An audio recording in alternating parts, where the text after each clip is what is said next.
बहुत जल्दी wrap up करेंगे। बस मैं आपका अटेंशन इसलिए चाहता हूँ, आपको ये समझना ज़रूरी है कि अभी तक सारे डिस्कशंस जो हुए थे वहाँ आप एक एक्टिव स्टेक होल्डर्स थे।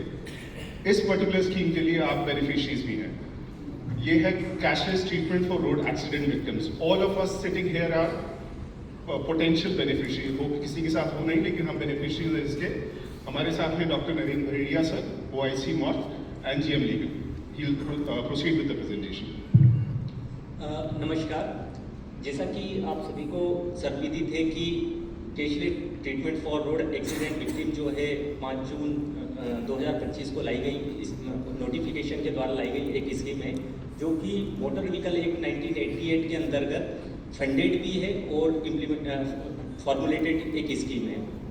इसमें यह एक स्टैट्यूटरी स्कीम है। जैसा कि मैंने बताया कि ये मोटर व्हीकल एक्ट 1988 के अंतर्गत लाई गई स्कीम है और इसमें जो इस स्कीम का मेन पर्पस है वो रोड डेथ्स और इंजरीज को 50% तक रिड्यूस करना है, जो कि हमारा स्टॉकहोम डिक्लेरेशन में हमने एडमिट किया है।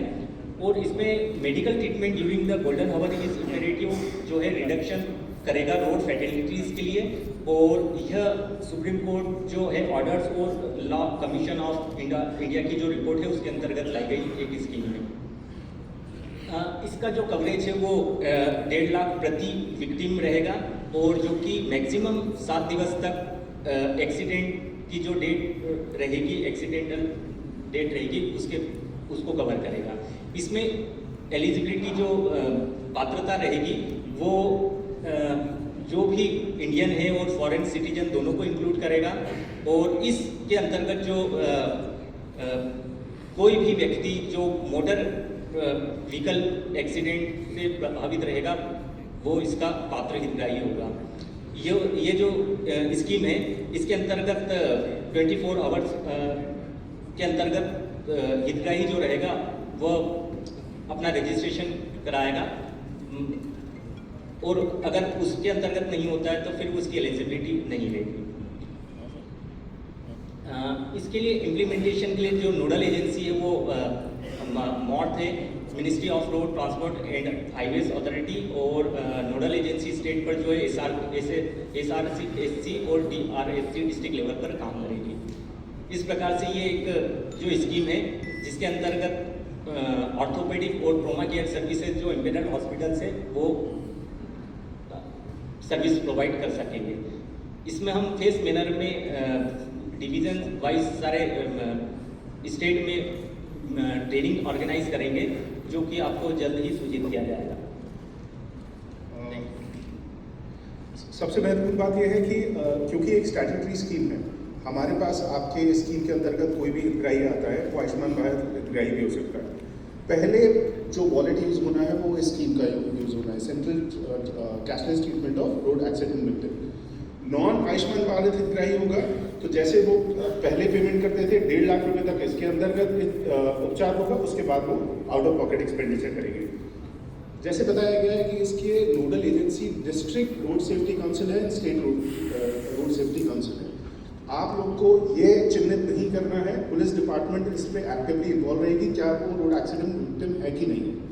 आप लोग को उपचार देना है, अगर वो उपचार वैध है या नहीं है आपको उसके पेमेंट मिलेगा एज पर दिस स्कीम। इसकी गाइडलाइंस सारे पोटेंशियल ये PPTs आपको आपके डिस्ट्रिक्ट कोऑर्डिनेटर्स के द्वारा और ग्रुप्स पे भी शेयर किया जाएगा, तो इसलिए चिंतित न करें। सारी गाइडलाइंस और rules notification will be share with you along with this presentation. Payment का मैंने ये गेटवे बताया हुआ है, अगर अप्रूव्ड है, इंश्योर्ड व्हीकल्स है तो इंश्योरेंस काउंसिल के थ्रू पेमेंट होगा, अदरवाइज PMF के थ्रू पेमेंट होगा। मोस्ट इंपॉर्टेंट चीज़ ये है कि आप लोग किस कैटेगरी में फॉल करते हैं। PMJY empanelled hospital, Niramaya empanelled hospitals or designated hospitals. आपको इसके अंतर्गत हर रोड एक्सीडेंट विक्टिम का ट्रीटमेंट करना है। जो चिकित्सालय आपके जिले में, आपके दूसरे हॉस्पिटल जो शायद निरामय में एम्पैनल्ड नहीं हो, वो नॉन डेजिग्नेटेड हॉस्पिटल्स में आते हैं, लेकिन उन चिकित्सालयों को भी लाइव TMS पे जाके रोड एक्सीडेंट विक्टिम्स का ट्रीटमेंट करना है। वो TMS पे अपना पंजीकरण करेंगे HFR के थ्रू, उसके बेसिस पे वो ट्रीटमेंट कर सकते हैं। आप सभी लोग डेजिग्नेटेड हॉस्पिटल्स में आते हैं। कई चिकित्सालय जो पीएमजेवाई में नहीं आने चाहते किसी अन्य कारणों के कारण, वो MORTH का एक पोर्टल खुला हुआ है HM पे, उस पर जाके अपने आप रजिस्ट्रेशन कर सकते हैं और CTRAV स्कीम में एम्पैनल हो सकते हैं। वो सिर्फ CTRAV स्कीम में एम्पैनल होके रोड एक्सीडेंट विक्टिम्स का ट्रीटमेंट कर सकते हैं। आपके कुछ ऐसे हॉस्पिटल्स हो सकते हैं जो संबंध ना हुए हों या अभी इन प्रोसेस हों, वो डायरेक्ट लाइव जाके इस पे संबंध करा सकते हैं। हमारा उद्देश्य है ज़्यादा से ज़्यादा चिकित्सालय जो ब्लैक स्पॉट्स वो होते हैं जहाँ रोडों पे ज़्यादा एक्सीडेंट होते हैं, उसके नज़दीकी सेंटर पे संबंध हो, ताकि पेशेंट्स को, रोड एक्सीडेंट विक्टिम्स को गोल्डन आवर में स्टेबलाइजेशन ट्रीटमेंट मिल सके। हमारा बाकी सारा प्रोसेस वही रहेगा, DMS का प्रोसेस वही रहेगा। मैं फिर से अनुरोध करता हूँ, ये सारे प्रेजेंटेशन आपको मिल जाएंगे। प्रोसेस वही रहेगा, ट्रीटमेंट वही रहेगा, पेमेंट गेटवेज अलग रहेंगे, जिसमें आपको चिंतित होने की जरूरत नहीं, क्योंकि ये स्टैट्यूटरी स्कीम है तो इसका पेमेंट और स्ट्रीमलाइन रहेगा। पीएमजेवाई स्कीम से ज़्यादा स्ट्रीमलाइन रहेगा, क्योंकि डिस्ट्रिक्ट कलेक्टर और ऊपर से DGP लेवल से हर लेवल से इसकी मॉनिटरिंग होगी। आप लोग को ये ध्यान में रखना चाहिए कि ये बहुत ज़्यादा नंबर में वॉल्यूम केसेस नहीं आएंगे, but these will be critical cases, so we have to ensure that the patients have to be treated on time. 24 घंटे का जैसे स्टेबलाइजेशन आवर होता है गोल्डन आवर ट्रीटमेंट के लिए, उसके बाद 7 दिन के सारे पैकेजेस खुल जाएंगे। Once it has been approved on victim ID, जो रोड एक्सीडेंट विक्टिम है उसका विक्टिम आईडी बनेगा और एक पेशेंट आईडी बनेगा। पेशेंट आईडी हमारे DMS से ही बनेगा, विक्टिम आईडी हमें नहीं करना है। EDAR सिस्टम होता है, EDAR सॉफ्टवेयर जो एक्टिवेट हो गया NIC के थ्रू, उसके अंतर्गत होगा।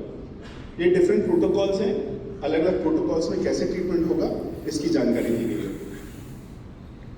जो पैकेजेस हैं स्टेबलाइजेशन के लिए चिन्हित पैकेजेस हैं, as soon as road accident victim has been identified and EDAR victim ID has been generated, उसके बाद बाकी सारे पैकेजेस खुल जाएंगे।